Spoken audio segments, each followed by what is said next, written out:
Hey everybody, this is Lauren from the VGlob, and today I'll be reviewing this beastie right here, the Nintendo 3DS XL.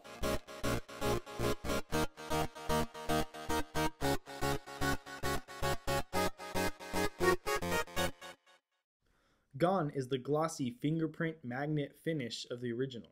Seriously, this thing makes me look like I have crazy greasy fingers or something. In its place is, in my opinion, a much nicer and fingerprint resistant finish. For you hip kids out there, that translates to totes better, #awesome.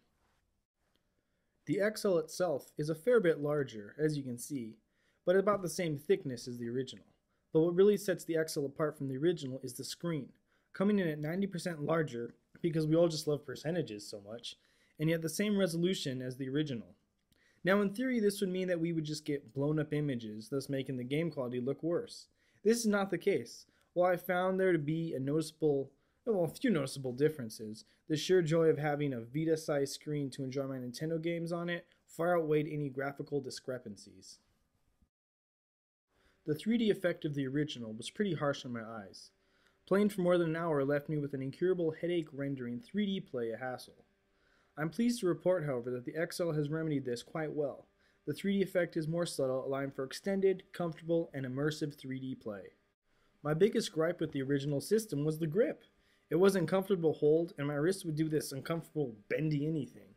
The XL is much like the original Fat DS, in that it's much more comfortable to hold for long periods of time despite the added weight. So the negatives first. The 3DS is not a good multimedia device. If you want something to display your pictures, videos, or play music, it's just not really the device you're looking for. This is essentially a gaming system. Another con I found was with the eShop. While definitely a step in the right direction for Nintendo, it still just feels a little clunky navigating through the menus, and when I searched for stuff, it didn't always come up with what I was searching for, even when it was pretty obvious. So it's still good, it's just not great yet. The other big con for me is the lack of third-party support, especially for retail games. It's almost non-existent. Now the positives. Nintendo has a great collection of virtual console titles that's only going to get better. You can already play many of your favorite titles from the NES, Game Boy Color, and even Game Boy Advance. There's even games from other classic consoles that are available. It's great having my classic Mario, Zelda, and Metroid games all on the go, especially with the save state function. This allows you to save a screenshot of where you're at, close out of the game, and return to it at any time you like. While it doesn't have the huge library of Apple's App Store, there's a decent selection of good downloadable titles. Great puzzle games such as Pushmo and its sequel Crashmo, unique RPGs such as the Denpamen, They Came by Wave, which uses the camera function to capture Denpamen a la Pokemon found on Wi-Fi waves to fight for you, and classic unforgiving platforming with games like Mutant Mudds, which has a clever use of 3D and an awesome soundtrack.